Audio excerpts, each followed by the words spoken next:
Hey guys, and welcome back to this channel. In this video I'll be showing you guys how you can get the maple resin even though the fall event is over.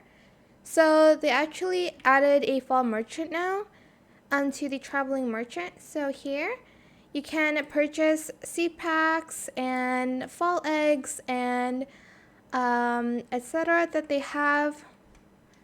The maple resin, of course, red panda, etc., etc.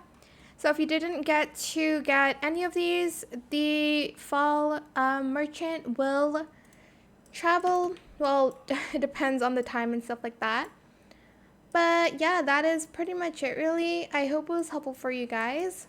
Don't forget to like, comment, share, and also subscribe to this channel if you haven't done that already.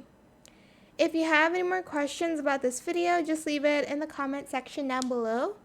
I will try my best to answer them all for you guys. And if you found this video helpful, please click the thanks button as well. And that is it for this video. Thank you so much for watching. Bye.